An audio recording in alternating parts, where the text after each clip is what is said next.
तो उनको हम जल ही रिकमेंड करते हैं, जल ही देते हैं उनके लिए, और जल से उनके लिए बहुत बड़े स्तर पर फायदा होता है। और सर जैसे हम देख रहे थे यहाँ निर्माण कार्य चल रहा है, उसमें कहते हैं मतलब किस तरीके से उसका कहते हैं खर्चा वगैरह चलता है? निर्माण कार्य के लिए तो जो स्वेच्छा से यहाँ दान देता है वही दान लिया जाता है, किसी से कह के दान नहीं लिया जाता है। 1 रुपए का भी चलन ऐसा नहीं है कि किसी पेशेंट को देख रहे हो तो उससे कहें कि आप पहले 10 रुपए दीजिए तब आपको देखेंगे, या 1 रुपए का भी नहीं। या अगर कैंसर का भी कोई पेशेंट ठीक होकर जा रहा है तो उससे भी 1 रुपये नहीं लिया जाता। सबसे अच्छी बात यही है, इसी वजह से यहाँ इतनी बड़ी संख्या में लोग आते हैं, क्योंकि उनको लगता है कि वहाँ कृपा है तो कृपा का कोई किसी तरीके से चार्ज नहीं होना चाहिए, क्योंकि कृपा को हम बेच नहीं सकते, कृपा का हम किसी तरीके से दाम नहीं लगा सकते, इसलिए सब कुछ निःशुल्क है। और सर थोड़ा बहुत जैसे जो हमारे दर्शक हैं उन्हें जिनको खाटू श्याम के बारे में नहीं पता है उनके लिए आप क्या श्री कृष्ण भगवान का वरदान है बरबरी के लिए, बरबरी को ही श्याम कहते हैं। बाबा श्याम जो बोला जाता है, कृष्ण भगवान ने उन्हें अपना सबसे प्रिय नाम श्याम जो दिया था, और कृष्ण भगवान का वरदान उनके लिए है कि कलयुग में आप घर घर के पूजे जाओगे और हारे के सहारा बनोगे। तो बाबा श्याम का डंका पूरे ऑल ओवर वर्ल्ड में बजेगा, और आप देख ही रहे हो कम समय पर यहाँ पर किस तरीके से यहाँ लोग आ रहे हैं और लोगों को लाभ मिल रहा है, बिना लाभ के कोई कहीं नहीं जाता। और सर जैसे कि हमने देखा था यहाँ पास में ही एक पेड़ है जिसपे कहते हैं धागे बांधे जा रहे हैं, उसका क्या उस पेड़ ने ही हमें आकर्षित किया था। उस पेड़ के नीचे ही एक तरीके से बाबा की शक्ति है, और वो पेड़ हमें बहुत लंबे समय से, जब हमने मंदिर का यहाँ पे सोचा भी नहीं था, उससे पहले से ही वो पेड़ हमें आकर्षित करता था अपनी तरफ। पेड़ बहुत छोटा था वो नीम का, इधर पीछे बहुत आम के घने पेड़ हैं। हम इधर अगर गर्मियों के समय पे यहाँ बैठते थे, लेकिन मन करता था कि वहाँ बैठे जाए, तो हम सोचते थे कि यहाँ इतनी अच्छी छाया है तो वो पेड़ अपनी तरफ क्यों आकर्षित कर रहा है। जब मंदिर बनाने की सोची तो खेत हमारे यहाँ पर बहुत है, लेकिन इसी पे उंगली उठी हमारी। तो ये भूमि जो है कहीं ना कहीं पुराने समय से जुड़ी हुई है। जब ज़्यादा हमने ध्यान किया तो हमें लगा कि यहाँ बाबा की जन्मस्थली है, क्योंकि बाबा के जो दादा हैं भीम, उनका गदा रामनगर में रखा हुआ है। एक लीदौर गांव पड़ता है, वहाँ यक्ष ने पांडवों से प्रश्न पूछे थे, तो ये टोटल जो क्षेत्र है वो अचित्र बोला जाता है। ये पांडवों का क्षेत्र है। 12 वर्ष यहाँ पर अज्ञातवास काटा था। जिस समय अज्ञातवास काटा था तभी बाबा का यहाँ जन्म हुआ था। जन्मभूमि होने की वजह से ही इतने इस स्तर के यहाँ पर चमत्कार हो रहे हैं। ऑल ओवर वर्ल्ड में जो चमत्कार नहीं हो रहे हैं वो उन्होंने धाम पे हो रहे हैं, आप लोग सोशल मीडिया पे देख ही रहे हो। और सर जो यहाँ कहते हैं सीढ़ियाँ हैं उसका क्या महत्व है? वो कहीं ना कहीं जो राजस्थान में खाटू श्याम है उस, हाँ, 13 सीढ़ी वहाँ पर की है। 13 सीढ़ी है, 13 सीढ़ी का अपना एक महत्व है। उस महत्व के ऐसा तो 3 का अंक 13 का अंक लोग अशुभ मानते हैं, लेकिन जिस चीज़ को अशुभ माना जाता है उसी को हम शुभ मानते हैं। बाबा के 3 तीर हैं। ज़्यादातर लोग जो हमें देखते हैं, कभी हमें सपने में देखते हैं तो 3 शेरों के साथ देखते हैं, 3 घोड़ों के साथ देखते हैं, तो वो कहीं ना कहीं जुड़ा हुआ है, महत्व जुड़ा हुआ है। बहुत सारे भक्त बड़े स्तर पे यहाँ पर हमारे सपने में देख रहे हैं तो बाबा के साथ देख रहे हैं, नीले घोड़े पे देख रहे हैं, तो वो बाबा ही करा रहे हैं, बाबा का ही भाव है सब ये। तो जो कुछ हो रहा है सब बाबा के पास हो रहा है। जैसा कि आपने कहा कि 3 को अशुभ मानता, हमारे वहाँ तो हमारे धर्म में, सनातन धर्म में त्रिदेव का काफी हाँ वही तो है लोग, लेकिन लोगों का चलन ऐसा है, रूढ़वादी टाइप का समाज अपना बहुत चीजें जो बना के चलेगा, उनके पीछे तथ्य नहीं समझा कभी भी। मैं साइंस का स्टूडेंट हूँ तो मैं उसको विज्ञान के आगे पराविज्ञान की खोज में हूँ, तो पराविज्ञान के हिसाब से हर चीज को लेता हूँ। इसी वजह से यहाँ सब कुछ अलग हटके है। किसी तरीके से टोना टोटका आडंबर ये सब चीजों को हमने परे कर दिया एकदम। जिस चीज को बिल्कुल गलत माना जाता है उसको हम सिद्ध करके दिखा रहे हैं सही है। इसको आपने गलत क्यों साबित किया था? जब सारे दिन बराबर हैं तो आप बृहस्पति को गलत क्यों मान रहे हो? मेरा खुद का जन्म बृहस्पति का है। अगर खुद का जन्म मेरा बृहस्पति का है तो मैं बृहस्पति को गलत कैसे मान लूंगा कि बृहस्पति को ये मत करो, बृहस्पति को वो मत करो, और जबकि बृहस्पति विष्णु देव जी का दिन है, उसके लिए बृहस्पति गलत मानते हैं लोग, शुभ कार्य नहीं करेंगे बृहस्पति को।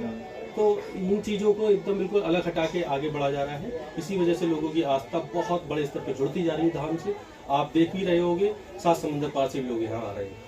जी, हमने देखा काफी सारी जगहों से भक्तगण यहाँ आ रहे हैं। अभी आपने कहा कि आप साइंस के स्टूडेंट हैं, मतलब किस क्षेत्र में, मतलब आपने आपके फरीदपुर के पास में कॉलेज है महाराजा अग्रसेन, उसी से बीएससी करी है मैंने। अच्छा, हाँ उसी से बीएससी करी है। दिल्ली में मैंने जॉब भी की है, ज़्यादा समय मेरा एनसीआर में ही बीता है, दिल्ली गुड़गांव नोएडा वहीं। तो इन चीज़ों को मैं सोचता था, पहले मैं भी सोचता था कि ये सब चीज़ें नहीं होती हैं, सब चीज़ गलत है, लेकिन जब मेरे हाथ से वो बच्ची जीवित हुई यहाँ पर, उसी दिन से मैंने अपना सब कुछ छोड़ के बाबा की सेवा में लग गया मैं, और अब पूरा जीवन मैंने बाबा के चरणों में समर्पित कर दिया है। जब तक जीऊँगा आखिरी सांस तक सिर्फ बाबा के चरणों में ही रहूँगा, कोई किसी तरीके का और कोई कार्य नहीं है। ठीक है जी। मनौना धाम के नाम से ट्रस्ट रजिस्टर्ड है इसमें। और कमेटी में इस समय मैं भी अध्यक्ष हूँ कमेटी में, कोषाध्यक्ष है कमेटी में, और भी पदाधिकारी हैं कमेटी पे। तो ऐसा नहीं है बिना कमेटी के कोई भी ट्रस्ट नहीं चलता है, कोई मंदिर नहीं चलता है, कोई मठ नहीं चलता है। कमेटी तो आवश्यक होती है। और बहुत सारे लोग जो पहले के लोग थे उसमें से भी बहुत से लोगों की वापसी कर रहा हूँ। जो कमेटी भंग करी थी उसमें से कुछ लोग अच्छे लोग हैं, उनको मैं वापसी लेने की सोच रहा हूँ। सर हमने इस कहते हैं जैसे सोशल मीडिया पे इस खाटू श्याम के बारे में काफी कुछ चर्चा में रहता है। देखो कोई भी जब कोई भी मंदिर होता है या कोई भी इस तरीके की चमत्कारिक इस तरीके की चीजें चलती हैं तो उसमें बहुत सारे लोग गलत तरीके से अफवाहें उड़ाते हैं। तो अफवाहें उड़ाने वाले ऐसा कोई युग नहीं रहा है, आप सत्य उठा लो, त्रेता उठा लो, द्वापर उठा लो, जिसमें देव दानव ना रहे हो। जी जी, हर में रहते हैं। तो मैं ज्यादा माथापंची नहीं करता हूँ, जिसकी जैसी भावना है वो वैसी बातें कर रहे हैं। आप मैं कितने दिन का हूँ, हो सकता है मैं 1 साल भी बाद चल हट जाऊँ यहाँ से। मैं तो एक नौकर हूँ बाबा का। तो उन लोगों की ये समझ में नहीं आ पाता है कि आप विरोध किसका कर रहे हो। आप मेहनत तो चंद दिनों का है, उसके बाद यहाँ कोई और मेहनत बनेगा। आप तो बाबा का विरोध कर रहे हो ना। अगर आप मनौना धाम का विरोध कर रहे हो तो मेरा विरोध नहीं कर रहे हो। मैं तो यहाँ नौकर हूँ, केवल सेवादार हूँ। आप विरोध तो बाबा का कर रहे हो भाई। यहाँ चमत्कार कर रहे हैं बाबा कर रहे हैं, यहाँ जो भी कार्य कर रहे हैं बाबा कर रहे हैं। यहाँ अगर एक ईंट भी लग रही है तो बाबा की कृपा से लग रही है, उसमें विरोध पैदा कर रहे हो तो बाबा के विरोधी हो। और बाबा का विरोधी कोई भी व्यक्ति आज तक फला फूला नहीं है। उनका बहुत बुरा असर होता है। मैं यहाँ आपको 10 लोगों के नाम बता सकता हूँ जिसने मनौना धाम का विरोध करा है, उसका क्या हाल हुआ है। जी सर, मैं उसके विषय में पूछ रहा था। जैसे हमने सोशल मीडिया पे देखा था कि यहाँ जो स्थापना हुई उससे पहले किस सपने में जैसे इसके बारे में दर्शन वगैरह ये तरह तरह की अपनी काल्पनिक चीजें हैं। लोग कुछ भी बोले, मैं हमेशा सत्य बोलता हूँ। और मैं इसलिए कैमरे के साथ, तो अभी आप भी आए, कोई पहले से स्क्रिप्टेड था? आज तक कोई यूट्यूबर को आप किसी भी जगह चले जाओ, पहले बैठ के बात करी जाती है, आप क्या क्वेश्चन करोगे, मैं क्या बोलूंगा। ये मनौना धाम ऐसा धाम है, यहाँ का महंत ऐसा है जो कहता है डायरेक्ट आओ, डायरेक्ट कोई भी क्वेश्चन करो। क्योंकि मैं नजरों में नजरें डाल के इंसान बात करने वाला हूँ, मुझे मतलब ही नहीं है, क्योंकि मुझे बाबा से प्यार है। आप क्या पूछ लोगे मुझसे। तो इस तरीके कुछ है नहीं। लोग तरह तरह की बातें बताते हैं कि ऐसा हुआ था कि वैसा हुआ था। मैं सत्य बताता हूँ। यहाँ पर ये बाबा की जन्मस्थली है। बाबा की इस भूमि पे असीम कृपा है। यहाँ की मिट्टी भी लोग लगा रहे हैं, वो भी ठीक हो रहे हैं। तो सोचो, ऐसी भूमि के बारे में अगर हम गलत सोचेंगे भी तो कैसे चलेगा। आप बाबा से कैसे लड़ सकते हो? मुझसे लड़ सकते हो। आप पर्सनल मुझसे लड़ सकते हो, आप बाबा से नहीं लड़ सकते। अभी बाबा से कनेक्टिविटी है मेरी, ठीक है। बाबा मुझे प्यार कर रहे हैं, मैं बाबा को प्यार कर रहा हूँ। अब इस प्यार के बीच में अगर आप आ रहे हो तो आप विरोध कर रहे हो, जिसकी किसी की बात है। हाँ, मैं गलत तरीके से किसी से पैसा ले रहा होता, कोई एक व्यक्ति ला के दिखा दो आप पूरे हिंदुस्तान से, जैसे महंत ने कहा हो कि 1 रुपया भैया आप थाली चढ़ा दो, कैंसर ठीक हुआ, किसी का कुछ भी लाभ हुआ, कोई एक व्यक्ति ला के दिखा दो जिससे ये कहा हो कि आप पहले 10 रुपए दो तो आपके बच्चे पे हाथ रखूंगा। और सुनो, अभी मैंने कम से कम बहुत बड़े स्तर पे सभी सेवादारों के लिए यहाँ पे प्राइज बांटे हैं नववर्ष के उपलक्ष्य में। आपने महंत को, पुजारी को लेते देखा होगा, देते नहीं देखा होगा। तो यहाँ सब कुछ जो है वो सबका है। मंदिर सबका है, बाबा सबके हैं, धाम सबका है। तो सब बराबर के हैं, किसी तरीके से भेदभाव नहीं है। जाति मजहब से ऊपर उठ के काम हो रहा है। आप यहाँ पर ये नहीं कह सकते कि भंडारा कौन जाति का व्यक्ति कर रहा है।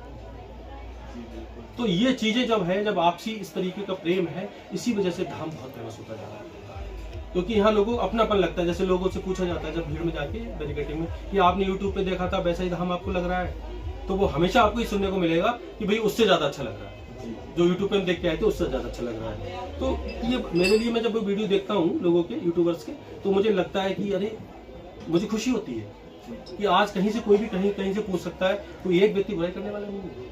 हर व्यक्ति ये कहता है कि हाँ मुझे लाभ हुआ, मुझे लाभ हुआ। जी, हमने तो बाबा तो कर रहे हैं, और आप भी अपना महसूस किया होगा। जी सर, हमने भी बाहर लोगों से, आपने भी पूछा होगा, मुझसे पूछ के थोड़ी गए हो कि मैं किससे क्वेश्चन करूं, किससे नहीं करूं। हमने भी बाहर बातचीत की थी, लोग कहते हैं, हमें कहते हैं लाभ हुआ इसीलिए हम वापस आए। और ये सब चीजें हैं। और कोई भी व्यक्ति ये कहते हुए नहीं मिला होगा महंत जी ने हमसे पैसे मांगे थे, मिला एक भी? नहीं, ऐसा कुछ नहीं। तो बताओ, सोचो आप। और आप बड़े बड़े धामों के नाम मैं नहीं लेना चाहूंगा, क्योंकि किसी की बुराई करना मेरा काम नहीं है। सब लोग अच्छे हैं, सब बढ़िया अपने अपने स्तर पे काम कर रहे हैं। ज्यादातर धामों पे पैसे चलते हैं। 51,000 तो महंत जी से मिलोगे, 5 लाख रुपए तो महंत जी से मिलोगे। यहाँ गरीब व्यक्ति आता है, टिर्री से व्यक्ति आता है, सीधा महंत जी के रूम में अंदर आता है। यही मेरा बेडरूम है। आप सोचो, अगर इस तरीके के चमत्कार किसी और के हाथों से हो रहे होते तो बहुत बड़ा सिंहासन बना होता। 2-4 एक ऐसे बैठा होता, अरे महंत जी से मत छूना, और दूर से ऐसे खड़े होकर छत पे से आशीर्वाद दे दिया होता। यानी आप देखोगे तो उस मैं समय मैं कमेटी का अध्यक्ष था उस समय पे भी, ठीक है, और कमेटी में कुछ तरीके की गलत गतिविधियां शुरू हो गई। अब मैं किसी पे आरोप प्रत्यारोप तो नहीं लगाऊंगा, वो सब बाबा की ही वजह रही होगी, बाबा ने किसकी बुद्धि कैसे करी, क्या हुआ, क्योंकि बिना बाबा की मर्जी से कुछ नहीं हो सकता, मैं भी कुछ नहीं कर सकता, मैं एक कदम भी आगे नहीं चल सकता। जो कुछ किया बाबा ने किया, उनकी गतिविधियां गलत थी या मेरी गतिविधियां गलत थी, जो भी था, फिर कमेटी को हमें मजबूरी में भंग करना पड़ा, कमेटी को भंग करना पड़ा। और कमेटी को भंग करने की वजह से जिस दिन से कमेटी भंग हुई है उस दिन से आप देखो यहाँ पर बहुत तेजी से कार्य शुरू हुए हैं। तो कहीं ना कहीं उस कमेटी के अंदर सबको तो मैं गलत नहीं बोल सकता, हो सकता है किसी एक दो व्यक्ति की उसमें नीयत खराब हो या कोई वजह खराब हो कि जिस वजह से रुकावटें आ रही थी, बहुत सारे मतलब प्रपंच, षड्यंत्र, ये सब चीजें चलना शुरू हो गई थी, तो मजबूरी मुझे कमेटी को भंग करना पड़ा। सर जैसा कि एक मिनट, इसके बाद एक क्वेश्चन वो है कि कमेटी में कितने लोग थे, वो हमें बता दीजिए। लगभग कितने लोग थे पहले कमेटी में? कमेटी में पहले 11 लोग। अच्छा, एक मिनट में, अब आप अकेले हैं? नहीं, अब भी कमेटी में बहुत हमारे जो सेवादार हैं। नहीं, सेवादार ने बताया कि आपने चमत्कार हुआ है जो बच्ची के जीवन बच्ची का ऐसा था, ये होली, इसी होली की घटना है, ये जो होली अभी जो बीती है और उसी होली की घटना है ये। होली से एक दिन पहले एक फैमिली, रहने वाले तो पैतृक वो गांव के ही हैं मनोना के, लेकिन वो रहते हैं गांधीनगर दिल्ली में। तो वो लोग सारे लोग दर्शन के लिए आए थे यहाँ पर। उस समय कम लोग ही आते थे, ज़्यादा लोग नहीं आते थे। मैं अंदर आरती कर रहा था, वो लोग सब मंदिर के बाहर खड़े होकर आरती कर रहे थे। उनकी लगभग 3-3.5 साल की बच्ची रही होगी। तो पीछे जो ये लैट्रिन बनी हुई है, इसका एक टैंक था, तो टेस्टिंग के लिए उसमें पानी भरा हुआ था। तो बच्ची को खेलते खेलते घूमते हुए बच्ची उसमें टैंक में गिर गई, और कितने समय गिर गई किसी को कुछ पता नहीं है। जब उसकी माँ का आरती में बीच में बच्ची पे ध्यान गया कि बच्ची नहीं है यहाँ पर, तो उन्होंने अपने पति से बोला बच्ची देखो बच्ची किधर है। अब वो बच्ची को काफ़ी देर तक खोजते रहे, खोजते खोजते जब टैंक में पहुंचे तो बच्ची को ऊपर आने नहीं पा रही है, मतलब उसके अंदर ऑक्सीजन खत्म हो गई। और हमेशा आप साइंस के हिसाब से भी देखोगे, डेड बॉडी ही तैरती है। जी जी, अगर हल्की सी भी सांस किसी में रहेगी तो डूबा रहेगा, वो तैरेगा नहीं, ये साइंस कहती है। तो बच्ची को जब निकाल गया है, सबने चेक किया, बहुत सारे लोग इकट्ठे हो गए यहाँ पर, सबने उसको चेक किया, उसे मृत घोषित कर दिया कि मृत हो गई है। उसकी माँ मंदिर में अंदर गई, उस समय आरती समाप्त हो चुकी थी, स्तुति चल रही थी बाबा की, हम स्तुति कर रहे थे उस समय। तो उन्होंने माँ ने जाके एकदम हमें झकझोरा, और उस समय महंत नहीं थे मंदिर के, मंदिर कमेटी के केवल अध्यक्ष थे। हाँ, उस समय हम अपने और वस्त्रों में, जीन्स वगैरह में रहते थे। तो बोली भैया हमारी लल्ली खत्म हो गई है और इस लल्ली को आप दोगे, ठीक है। तो मैंने उसको सोचा, मैंने हो सकता है कोई और वजह रही हो। मैंने स्तुति पूरी कंप्लीट करी, स्तुति छोड़ी नहीं बीच में। मैंने अभी देखते हैं क्या मामला, ऐसे करी, फिर स्तुति में लग गया मैं। अब जब मैं बाहर आया तो बाहर बहुत सारे लोग इकट्ठे हो चुके थे उसमें। मैंने देखा उसको, मैंने नब्ज चेक की, उसकी सांस धड़कन सब चीज़ चेक की, मैं भी समझ गई बच्ची खत्म हो गई। मैं तुरंत मंदिर में अंदर आया, और मंदिर में अंदर आने के बाद में देखो मैं आपको दिखाता हूँ सब दरबार कैसा रहता था। ये इस तरीके का दरबार हुआ करता था उस समय पर, मैं भी कैमरा में दिखाऊंगा आपको।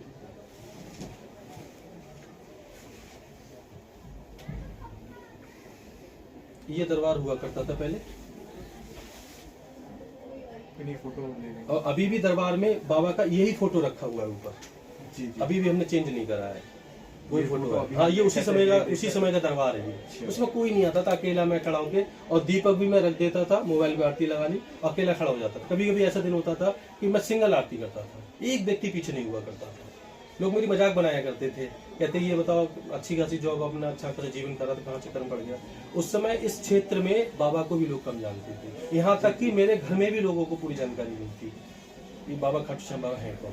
ठीक, तो लोग सोचते थे पता नहीं क्या डिसीजन लिया है, जमीन भी दान कर दी और पता नहीं क्या इनके मन में आया ऐसा। लेकिन बाबा से मुझे मतलब अनकंडीशनल लव था, और जीवन भर रहेगा जब तक सांसें रहेंगी इसमें।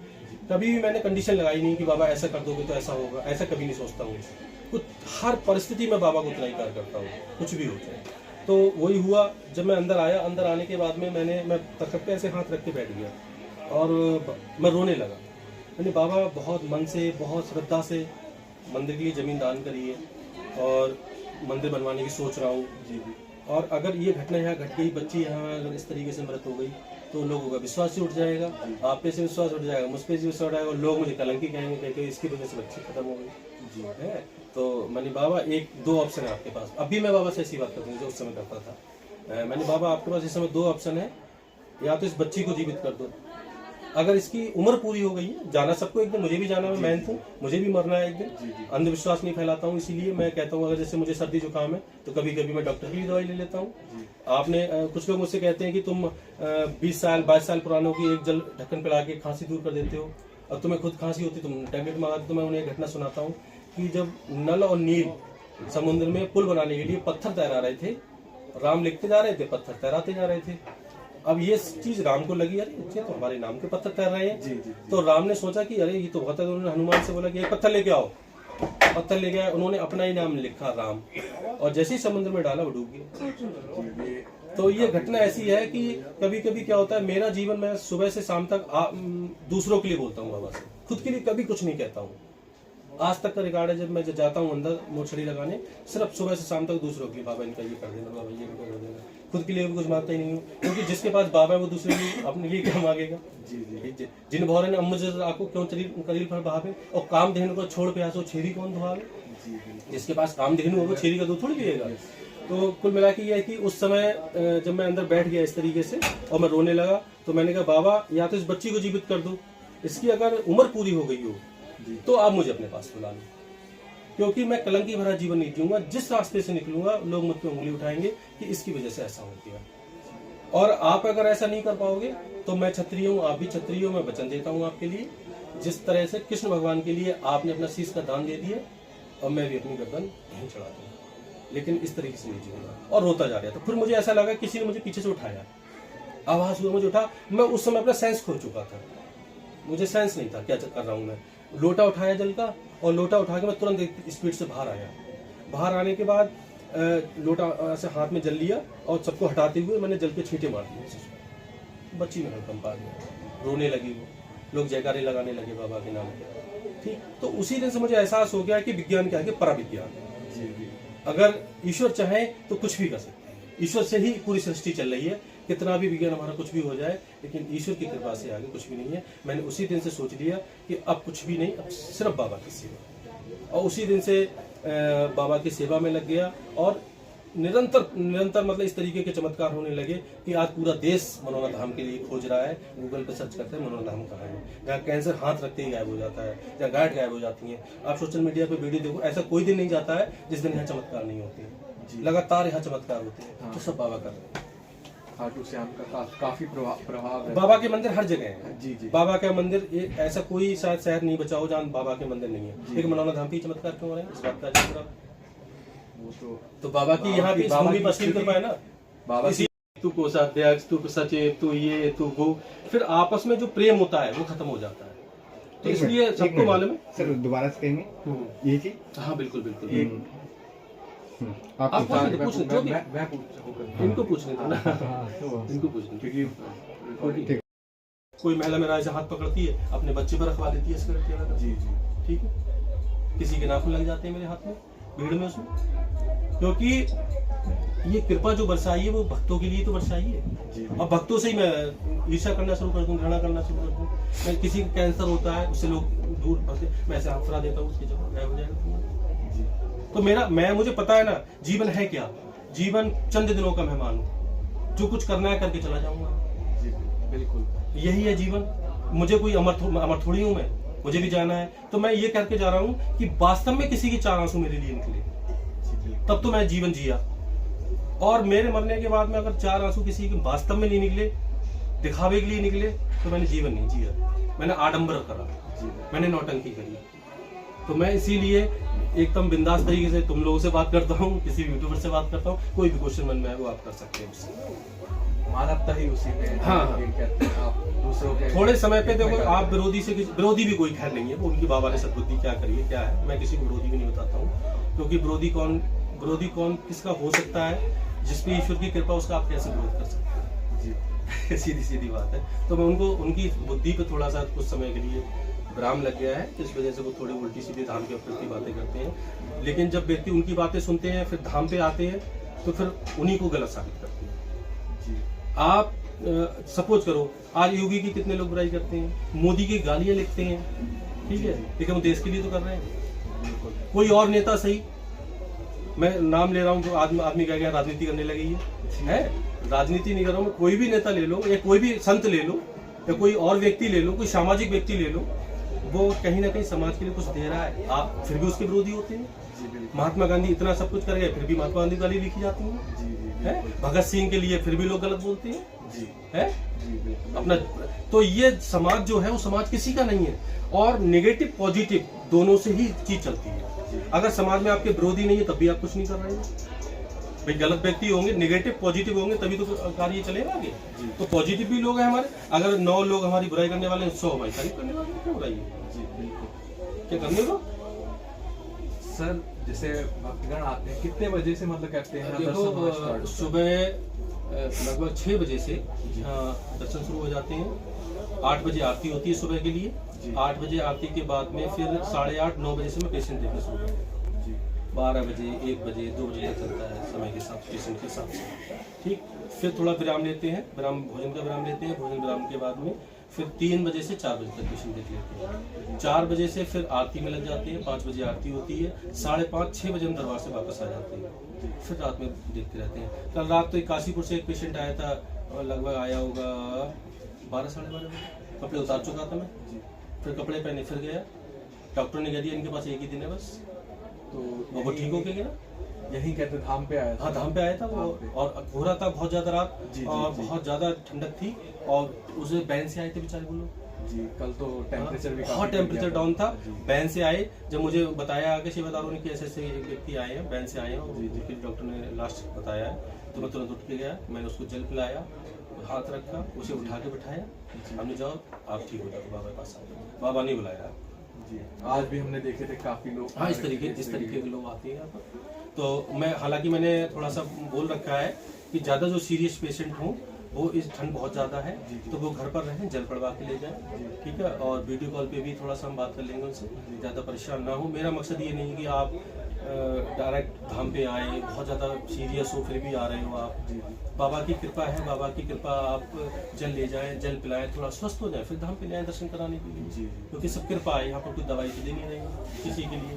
बाबा का जल दे रहे हैं, जल से लोगों को लाभ मिल रहा है, और जल का कोई साइड इफेक्ट नहीं। सर जो ये आसपास की जमीन है वो क्या धाम की ही है या जमीन यहाँ पर ज़्यादातर जमीन जो वो धाम की है। अच्छा, हाँ, क्योंकि जमीन टोटल हमारी है, और जब हम बाबा के हो गए तो जमीन भी बाबा की होगी।